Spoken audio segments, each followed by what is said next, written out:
नमस्कार दोस्तों, स्वागत है आपका मेरे YouTube channel crack UPSC with Atul sir. तो दोस्तों, आज हम मैथ्स का एक टॉपिक देखेंगे। जैसा कि मैंने यहाँ पर हेडिंग लिख दी है, आज का टॉपिक है हमारा प्रायिकता यानी कि प्रोबेबिलिटी। देखिए, मैथ्स जब हम पढ़ते हैं तो जनरली जो सिंपल टॉपिक है, आपके जो बेसिक टॉपिक हैं, जैसे नंबर सिस्टम हो गया या प्रतिशत हो गया, लाभ हानि, टाइम एंड वर्क, ये नॉर्मल टॉपिक है। लेकिन जो हायर मैथमेटिक्स के टॉपिक्स आते हैं आपके, जैसे मेंसुरेशन है, 2D 3D, ट्रिग्नोमेट्री है या प्रोबेबिलिटी है, इसमें काफ़ी सारी समस्या होती है। तो आज हम इस प्रायिकता को समझने का प्रयास करेंगे कि प्रायिकता होती क्या है और इसको हम कैसे कैलकुलेट करें। देखिए, एक बात मैं आपको यहाँ पर बताना चाहूँगा कि प्रायिकता के बहुत ही लेवल वाले क्वेश्चंस एग्जाम में नहीं आते हैं, बहुत लेवल इसमें नहीं होता है। सिर्फ आपको चीजें समझनी होती है। प्रायिकता को जितना समझेंगे उतना अच्छा। अब आप बोलेंगे सर लेवल वाले क्वेश्चन से मेरा ये मतलब है कि कोई भी ऐसा क्वेश्चन नहीं होता जो बहुत कठिन हो। प्रायिकता में आसान प्रश्न होते हैं, बशर्ते कि आप उसको समझें। तो आप हमेशा ध्यान रखें कि प्रायिकता होती क्या है। हम आज इस पे फोकस करेंगे और इसके अलग अलग वेरियस टाइप के, डिफरेंट टाइप के क्वेश्चंस हम देखेंगे। तो प्रायिकता जो है, प्रोबेबिलिटी, ध्यान रखें प्रायिकता में दो चीजें होती हैं। कौन कौन सी?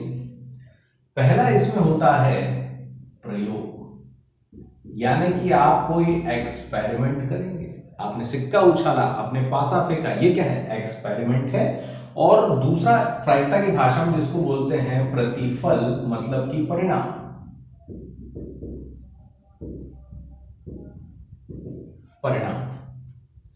तो प्रायिकता बेसिकली प्रयोग और प्रतिफल का ही रूप होता है। मतलब कि जब हम किसी अनिश्चित घटनाओं को गणितीय रूप देते हैं तो वह ही प्रायिकता होती है, उसे ही प्रायिकता कहते हैं। अतः संभावना का, अगर शॉर्ट में बोला जाए तो संभावना का संख्यात्मक मान ही प्रायिकता है।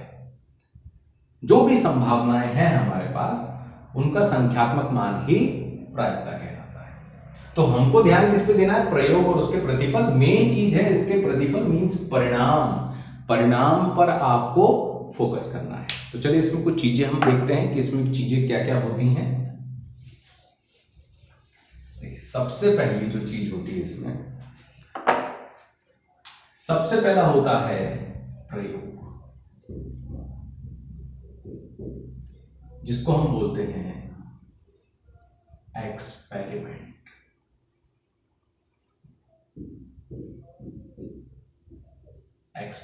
प्रयोग। देखिए, प्रयोग मतलब आप एक काम कर रहे हैं, कोई चीज कर रहे हैं, कोई घटना है, तो उसको हम प्रयोग बोलेंगे, ठीक। और उसका कुछ ना कुछ परिणाम भी आएगा, एक परिणाम आएगा, ठीक, एक निश्चित परिणाम आएगा, उसको हम क्या बोलेंगे? प्रयोग बोलेंगे। जैसे मैं आपको एग्जांपल के माध्यम से बताता हूं कि अगर आप एक पत्थर को आसमान पे फेंकेंगे तो वो नीचे आएगा। तो घटना, प्रयोग क्या है आपका? पत्थर को आसमान की ओर फेंकना, और उसका प्रतिफल यानी परिणाम क्या है? कि वो नीचे आएगा। मतलब इस प्रयोग का केवल एक ही फल होगा। तो वह घटना या वह कथन जिसका केवल एक ही परिणाम हो सकता है, वह क्या कहलाता है? वह कहलाता है आपका प्रयोग, ठीक। जैसे एक पत्थर को आसमान की ओर फेंकना तो नीचे आएगा, वो डेफिनेटली यूनिवर्सल ट्रूथ है ये। दूसरी चीज इसी में एक आता है यादृच्छिक प्रयोग।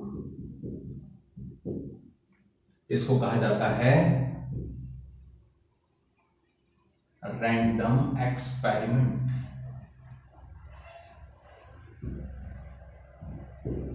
अब देखिए, प्रयोग क्या था? सिंपल वह कथन या घटना जिसका केवल एक निश्चित परिणाम हो। अब यहां पर वह घटना या वह कथन जिसके एक से अधिक अनिश्चित परिणाम हो सकते हैं, वह यादृच्छिक प्रयोग कहलाता है।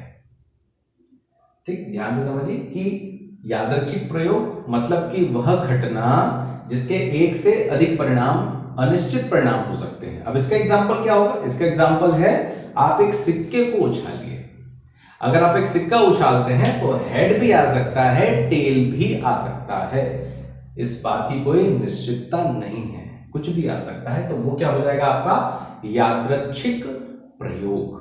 इसमें नेक्स्ट चीज जो है, अब अगली चीज जो आती है इसमें, अब हम नेक्स्ट चीज देखेंगे। तो ये दो चीजें आपको, तो दोस्तों तीसरी चीज जो है, तीसरी चीज है इसमें घटना, जिसको हम बोलते हैं इवेंट। तो ध्यान रखें आप, यादृच्छिक प्रयोग का जो प्रतिफल होता है वही घटना कहलाता है। मैंने आपको शुरुआत में बताया था कि प्रोबेबिलिटी दो चीजों पर बेस्ड है, पहला है आपका प्रयोग यानी कि एक्सपेरिमेंट, और दूसरा है घटना, इवेंट, जिसको प्रतिफल हम बोलते हैं। तो ये आप ध्यान रखना कि यादृच्छिक प्रयोग का जो प्रतिफल, जो रिजल्ट हमको मिलता है वही इवेंट कहलाता है। जैसे कि मान लीजिए किसी पासे को फेंकना, ठीक है, पासे को फेंकना और किसी एक नंबर आने की प्रायिकता, नंबर आना, तो वो क्या हो जाएगा? वो घटना कहलाएगी। 1 से लेके 6 तक कोई भी अंक आने का आने की घटना, वो क्या कहलाएगी? यहाँ पर इवेंट, प्रतिफल। ठीक, और इसी में दो घटना होती है। जैसे पहली जो होती है वो सिंपल जो है एक घटना होती है, एकल घटना जिसको हम बोल सकते हैं। जैसे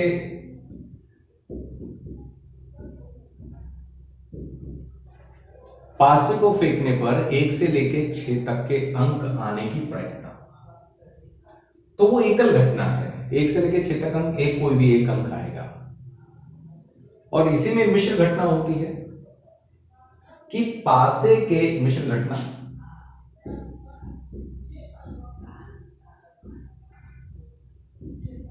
कि भाई पासे को फेंकने पर सम आने की प्रायिकता या विषम आने की प्रायिकता। ठीक, तो मिश्र घटना है। इनको स्वतंत्र घटना भी बोल सकते हैं, अगर ये एक दूसरे से रिलेट करती हैं तो मिश्र घटना, और अगर अलग अलग है तो स्वतंत्र घटना भी आप इसको बोल सकते हो। तीसरा टाइप यानी कि स्वतंत्र घटना भी हो सकती है जो एक दूसरे से अलग अलग हो। तो ये घटनाएं होती हैं। इसके बाद एक चीज इसमें और है जो आपको याद रखना है, मेन चीज आपको याद रखना, घटना क्या होती है? घटना होता है परिणाम, इवेंट। अब अगली जो चीज होती है इसमें, जिसको हम बोलते हैं प्रतिदर्श समष्टि। प्रतिदर्श समष्टि, इसको इंग्लिश में बोलते हैं सैंपल स्पेस। सैंपल स्पेस मतलब कि जो घटनाओं के परिणामों का समूह होता है वो प्रतिदर्श समष्टि कहलाता है। घटनाओं के यानी प्रयोगों के परिणाम यानी घटनाओं का जो समूह है वही कहलाएगा प्रतिदर्श समष्टि। जैसे पासे का, अगर इसको ऐसे दर्शाते हैं तो पासे फेंकने की घटनाएं कितनी हो जाएगी? तो एस हो जाएगा आपका 1 2 3 4 5 6 हो जाएगा। ठीक, तो यह ध्यान रखना। और एक होता है इसके अवयव जिसको बोलते हैं नंबर ऑफ सैंपल स्पेस। ये कितने हो जाएंगे? 6 है, 6 चीजें हो सकती है तो 6। और अंक आने वाले जितनी घटनाएं हैं, एक आने की घटना, 2 आने की घटना, 3 आने की घटना, ये क्या कहलाएगा? ये कहलाएगा यहां पर आपका समष्टि, सैंपल स्पेस, और एक अवयव कहलाएगा नंबर ऑफ सैंपल स्पेस। तो अब जो है इन्हीं के आधार पर हम चीजें देखेंगे और क्वेश्चंस करेंगे। तो ये आपको थ्योरी इतनी याद रखनी है। और अब हम बढ़ते हैं क्वेश्चन की ओर।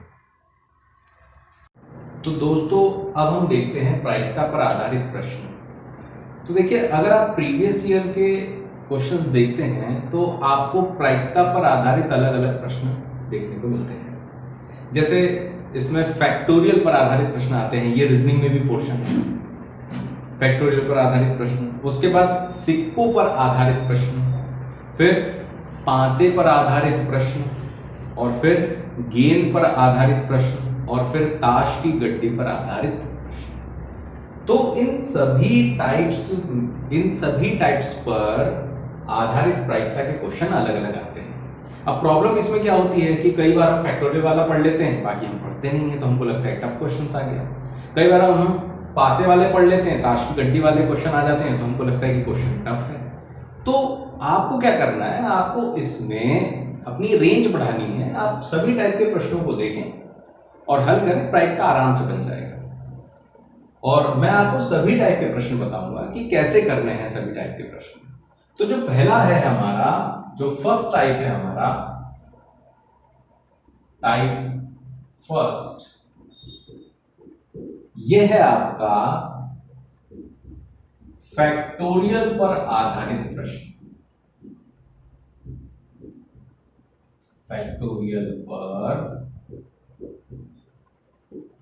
आधारित प्रश्न।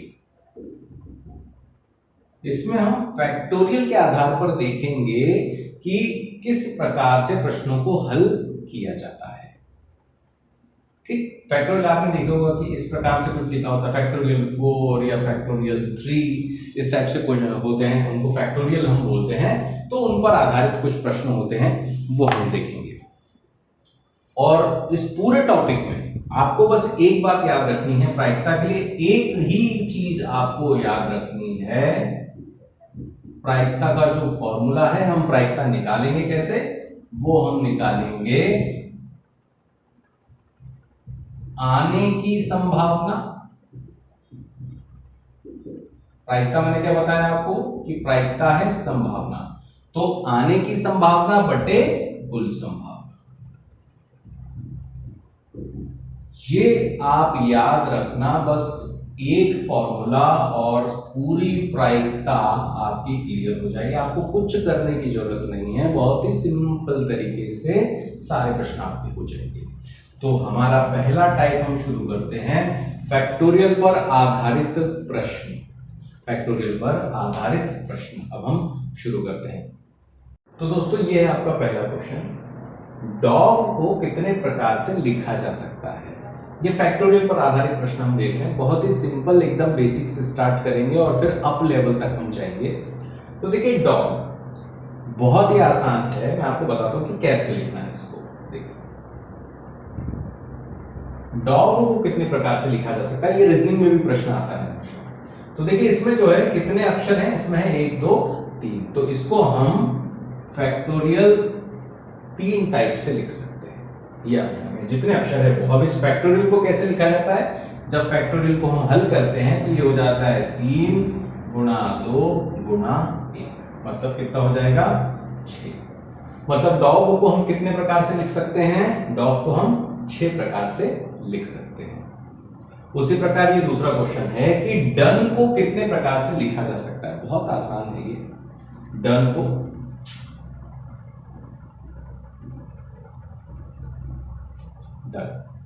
कितने अक्षर हैं, इसमें है 4, तो फैक्टोरियल 4 हो जाएगा। फैक्टोरियल 4 को हल करेंगे तो 4 इंटू 3 इंटू 2 इंटू 1, 4 3 12 12 दूनी 24, 24 से 24, यानी कितने बार लिख पाएंगे, इसको 24 प्रकार से लिखा जा सकता है, इसको 6 प्रकार से लिखा जा सकता है। ये आपका बहुत ही सिंपल क्वेश्चन है, प्रायिकता का एकदम बेसिक क्वेश्चन से स्टार्ट किया है हमने, ताकि आप बहुत अच्छे से समझे। अब आपको क्या करना है, आपको जल्दी से लिख के बताना है सैंपल। सैंपल को कितने प्रकार से लिखा जा सकता है, ये आप अभी फटाफट से ट्राई करेंगे, फटाफट से आप ट्राई करेंगे। तो इसको आप जरूर लिख के देखें और हम अगले टाइम। तो चलिए अब आगे बढ़ते हैं नेक्स्ट क्वेश्चन की ओर। तो देखिए, अब है आपके पास अगला प्रश्न है, एप्पल को कितने प्रकार से लिखा जा सकता है। ये हमारा 3rd नंबर का क्वेश्चन। अब देखिए, इससे पहले जो क्वेश्चन था बहुत ही सिंपल था, हमने बहुत सिंपल तरीके से किया। अब इसमें थोड़ा सा चेंज है। यहां पर आप देख सकते हैं कि यहां पर जो अक्षर है वो रिपीट हो रहा है, एप्पल में डबल पी आ रहा है। तो अब इसको कैसे हल करेंगे ये हम देखते हैं। मैं आपको स्टेप बाय स्टेप बता रहा हूं, बहुत ही सिंपल और बेसिक तरीके से हम सीख रहे हैं प्रोबेबिलिटी। ध्यान रखें, अगर आप बने रहेंगे वीडियो में तो आगे तक आप सारी चीजें कर सकते हैं। तो देखिए एप्पल, सबसे पहले हम वर्ड अक्षर गिनते हैं, कितने हैं अक्षर, 1 2 3 4 5, तो ये हो गया आपका फैक्टोरियल 5, है ना। लेकिन यहां पर ये डबल पी यानी कि 2 अक्षर रिपीट हो रहे हैं, एक अक्षर 2 बार रिपीट हो रहा है, तो यहां पर आ जाएगा अपॉन में फैक्टोरियल 2, जो रिपीट हो रहा है वो अपॉन में आ जाएगा। तो इसको हल कर लेंगे तो ये हो जाएगा 5 into 4 into 3 into 2 into 1 upon 2 into 1। इसको सॉल्व कर देंगे हम, ये 2 से 2 कट जाएगा, ये हो जाएगा बच्चों को 20 और 20 3 60, यानी कि एप्पल को हम कितने प्रकार से लिख सकते हैं, हम लिख सकते हैं 60 प्रकार से। ध्यान रखें आप, इसको जो है यहां पर 120 भी आंसर आता है, ये अपॉन में नहीं दिया रहेगा, 120 और कई लोग 120 भी लगा सकते हैं, ये इंपॉर्टेंट क्वेश्चन है, ये एग्जाम में आ चुका है। तो आप ध्यान रखेंगे, रीजनिंग में भी है कि एप्पल को कितने प्रकार से लिखा जा सकता है, तो 60 प्रकार से लिखा जा सकता है, 60 प्रकार से लिखा जा सकता है, आप ध्यान रखेंगे। डबल पी जो है यहाँ पर डबल पी है ना। अब ऐसे ही एक अगला प्रश्न भी हम देखते हैं कि एक्सेस को कितने प्रकार से लिख सकते हैं। देखिए एक्सेस अक्षर गिन लेंगे, 1 2 3 4 5 6, तो ये हो गया आपका फैक्टोरियल 6। लेकिन अब यहां पर रिपीट, यहां पर एक अक्षर रिपीट हो रहा था, यहां पर C भी रिपीट हो रहा है और S भी रिपीट हो रहा है, मतलब कितना हो जाएगा फैक्टोरियल 2 इंटू फैक्टोरियल 2, क्योंकि C भी और S ये रिपीट हो रहे हैं, 2 अक्षर रिपीट हो रहे हैं, 4 बार रिपीट हो रहे हैं, तो फैक्टोरियल 2 इंटू फैक्टोरियल 2।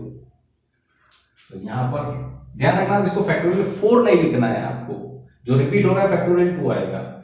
इसको हल करते हैं, 6 into 5 into 4 into 3 into 2 into 1 upon 2 into 1 और फिर 2 इंटू 1। तो ये हो जाएगा आपका 2 दूनी 4 और 4 से 4 कट जाएगा। इसको हल कर लेते हैं, 6 पंचे 30 और 30 3 90 और 90 दूनी 180, यानी कि 180 प्रकार से लिखा जा सकता है एक्सेस को। तो अब समझ में आया आपको, इस क्वेश्चन और मेन क्वेश्चन में क्या था, रिपीट हो रहे थे, रिपीट को अपॉन में लेना है आपको, रिपीट को आपको लेना है अपॉन में, ठीक। तो आई होप कि आपको समझ में आ गया होगा। अब देखिए आपको क्या करना है, आपको 2 अक्षर लिख के देखने हैं। पहला है आपका पजल, इसको आप लिख के देखेंगे, और दूसरा है इम्पॉसिबल, आप इसको लिख के देखेंगे। ये दोनों अक्षर दोनों शब्द आप लिख के देखेंगे कि इनमें इनको कितने प्रकार से लिखा जा सकता है। ये आपका बीच बीच में होमवर्क भी मैं देते जा रहा हूं, है ना। तो अब बढ़ते हैं नेक्स्ट टाइप की ओर। चलिए तो नेक्स्ट क्वेश्चन की ओर बढ़ते हैं। अगला प्रश्न है, सैंपल को कितने प्रकार से लिख सकते हैं कि सभी स्वर साथ आए। ध्यान रखें, मैं इससे पहले प्रश्न दे चुका हूं, लेकिन वो सिंपल प्रश्न था कि सैंपल को कितने प्रकार से लिख सकते हैं, और ये प्रश्न है सैंपल को कितने प्रकार से लिख सकते हैं कि सभी स्वर साथ आए, सभी स्वर साथ आए। ध्यान रखें आप, अब ये कुछ कंडीशन वाला क्वेश्चन है। तो देखिए सबसे पहले यहां पर हम इसको समझते हैं,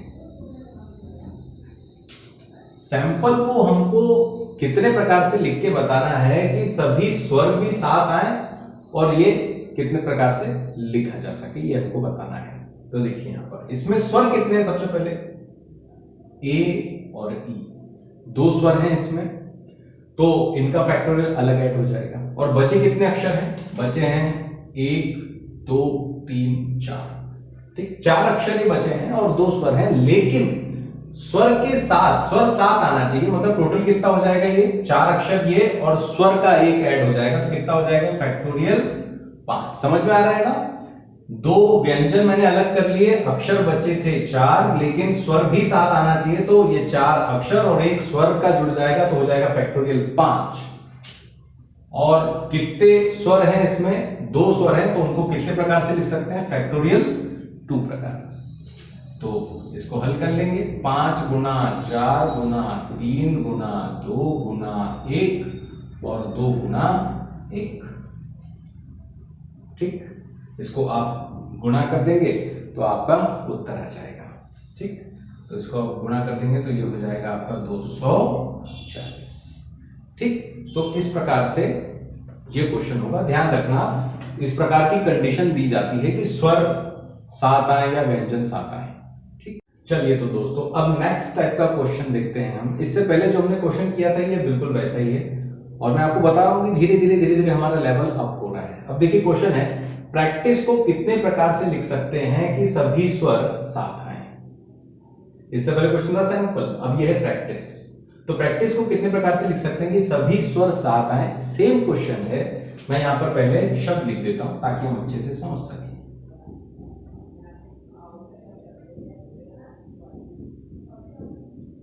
प्रैक्टिस, अब स्वर की बात चल रही है तो पहले हम स्वर यहां पर अलग कर लेते हैं। तो यहां पर ये ए, आई और ई तीन स्वर है यहां पर, ठीक, इस शब्द में, और वो साथ आना है। तो हमने कैसे किया था, जितने अक्षर बचे हैं उनके साथ स्वर भी आना चाहिए, तो जो अक्षर है प्लस स्वर, और फिर उसको हल किया था। तो देखते हैं यहां पर, अब ये तीन स्वर जब हमने निकाल लिए तो अक्षर कितने बचे, 1 2 3 4 और ये 5 बचे अक्षर। तो ये फैक्टोरियल 5 हो गया, प्लस स्वर भी साथ आना चाहिए, तो एक स्वर का फैक्टोरियल हो गया, मतलब कितना हो गया, फैक्टोरियल 6 इंटू कितने फैक्टोरियल, कितने स्वर है यहां पर स्वर है 3, ए, आई और ई। तो इनको कितने प्रकार से लिख सकते हैं, फैक्टोरियल 3। लेकिन यहां पर एक बात का भी आपको ध्यान रखना है, ये आपको सी दिखाई दे रहा है, ये सी, ये 2 बार आया है, और जब कोई अक्षर 2 बार आता है तो क्या करते हैं, अपॉन लेते हैं, तो ये हो जाएगा फैक्टोरियल 2। बस इसमें यही चेंज है, आपको इसका ही ध्यान रखना है। तो चलिए हल करते हैं इसको, ये हो जाएगा 6 into 5 into 4 into 3 into 2 into 1, और फैक्टोरियल 3 को करेंगे 3 इंटू 2 इंटू 1 अपॉन, ये हो जाएगा 2 इंटू 1, ये 2 से 2 कट जाएगा, और इसका गुणा कर देंगे तो ये हो जाएगा आपका 2160, और इस प्रकार से ये प्रश्न हो जाएगा। तो देखिए इस प्रकार से ये प्रश्न है कि प्रैक्टिस को कितने प्रकार से लिख सकते हैं। चलिए दोस्तों, तो अब नेक्स्ट अगला क्वेश्चन हम देखते हैं। क्वेश्चन है, ऑर्गेनाइज को कितने प्रकार से लिख सकते हैं कि सभी स्वर साथ आए तथा व्यंजन भी साथ आए। अब देखिए ये प्रश्न में स्वर भी साथ आना चाहिए, व्यंजन भी साथ आना चाहिए, तो इसको हम कितने प्रकार से लिख सकते हैं ये हमको बताना है। तो सबसे पहले हम यहां पर शब्द लिख लेते हैं हमारा समझने के लिए।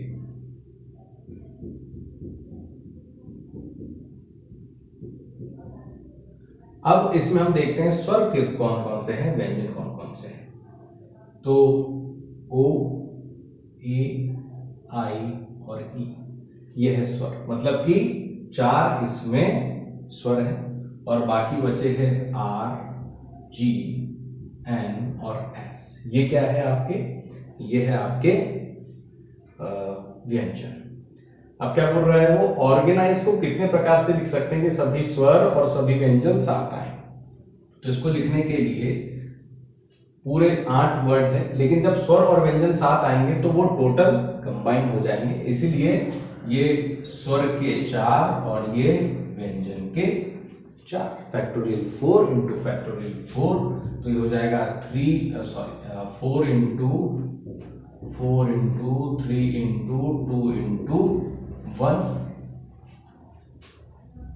और ये हो जाएगा फिर 4 इंटू 3 इंटू 2 इंटू 1, 4 3 12 12 24, 24 गुना 24, ये हो जाएगा 576। तो बस आपको लैंग्वेज होल्ड करके रखना है, समझना है। अब इसमें आपको फैक्टोरियल 8 नहीं करना है आपको, क्यों, क्योंकि जब आप व्यंजन और स्वर एक साथ लिखेंगे तो ऑर्गेनाइज पूरा बन जाएगा, तो इसलिए यहाँ पर फैक्टोरियल 8 नहीं आएगा। यहाँ पर फैक्टोरियल 4 और फैक्टोरियल 4, एक स्वर का और एक व्यंजन का ही आपको फैक्टोरियल लेना है। तो बहुत ही सिंपल तरीके से फैक्टोरियल वाले जितने भी प्रश्न हैं बहुत ही आसान है, आप बहुत आसानी से इसको हल कर सकते हैं। बस आप थोड़ी सी लैंग्वेज का ध्यान रखें, ठीक। तो ये क्वेश्चन आया आपके समझ में, तो चलते हैं फिर नेक्स्ट क्वेश्चन की ओर। तो दोस्तों ये है नेक्स्ट क्वेश्चन। ये थोड़ा सा अलग क्वेश्चन है, देखिए बहुत आसान है, लेकिन ये इसमें लिखा है एडजस्ट को कितने प्रकार से लिख सकते हैं कि एक भी स्वर साथ न आए। तो देखिए अब यहाँ पर इससे पहले हम जितने प्रश्न कर रहे थे उसमें वो बोल रहा था कि स्वर साथ आए, व्यंजन साथ आए। अब यहाँ पर बोल रहा है एक भी स्वर साथ न आए। तो इसको कैसे करेंगे, ये भी बहुत आसान है, कंफ्यूज बिल्कुल भी नहीं होना है आपको। सबसे पहली चीज हम यहाँ पर ये देखते हैं कि कुल लिखने के प्रकार कितने हो सकते हैं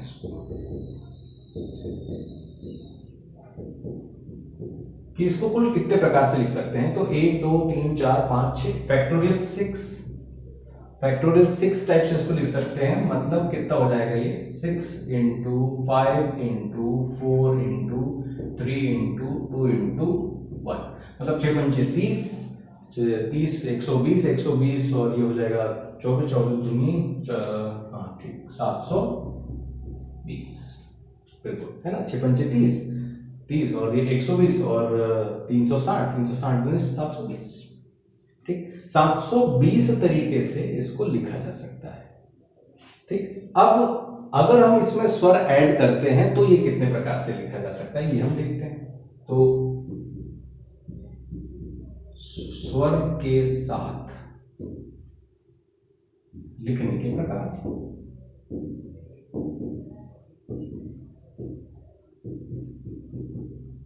स्वर के साथ लिखने के प्रकार। तो देखिए इसमें स्वर कितने हैं, इसमें एक और ये जो यू है ये स्वर है, 2 स्वर है।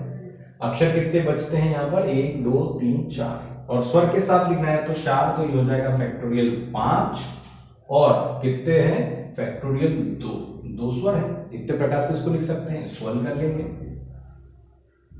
5 गुना 4 गुना 3 गुना 2 गुना 1 गुना 2 गुना 1, इसका गुना कर लेते हैं। 5 20 20 3 60 60 दूनी 120 और 120 दूनी 240, मतलब कि कुल लिखा जा सकता है 720 प्रकार से, और स्वर के साथ लिखने 240 प्रकार से, 240 बार इसको लिखा जा सकता है। अब उसने क्या बोला है कि एक भी स्वर साथ ना आए, तो बहुत ही सिंपल है कि स्वर साथ न आने वाले प्रकार, ये कुल लिखा जा सकता है या स्वर के साथ लिखा जा सकता है। तो आपको कुछ नहीं, 720 में से 240 आपको घटा देना है, तो ये आपका हो जाएगा 480। तो इसका उत्तर कितना हो जाएगा 480 प्रकार से इसको लिखा जा सकता है। तो ये आप ध्यान रखेंगे। देखिए प्रश्न में थोड़ा सा चेंज है, समझना है। मैं बार बार आपको बोल रहा हूं फैक्टोरियल वाले प्रश्नों को समझना जरूरी है। आप जितने अच्छे से समझेंगे उतने अच्छे से इसको हल कर पाएंगे। तो ये जो है ये हमारे आज के क्वेश्चन थे, प्रोबेबिलिटी के, प्रायिकता के क्वेश्चन जो थे फैक्टोरियल पर आधारित प्रश्न। इसमें आगे और भी कुछ प्रश्न बनते हैं, जैसे मैं आपको टाइप बता ही चुका हूं, तो उनको भी अपन कवर करेंगे। बस आप मेरे वीडियो को फॉलो करें और मेरे चैनल को सब्सक्राइब करें, उसको ज्यादा से ज्यादा शेयर करें और कमेंट करें, ठीक है, कमेंट जरूर करें आप। और अगर आपको कोई डाउट हो तो आप बिल्कुल मुझसे पूछ सकते हैं, और मेरे वीडियो को लाइक जरूर करें और मुझे जरूर बताएं कि आपको वीडियो समझ में आ रहा है या कोई डाउट हो रहा है या क्या प्रॉब्लम है आपको। और ठीक, मैं सारी समस्याएं आपकी दूर करूंगा। तो ये पहले टाइप के क्वेश्चन हैं। आई होप कि आपको ये समझ में आया है और आप इसकी प्रैक्टिस भी करेंगे। तो मिलते हैं नेक्स्ट वीडियो में अगले टाइप के साथ। Bye bye.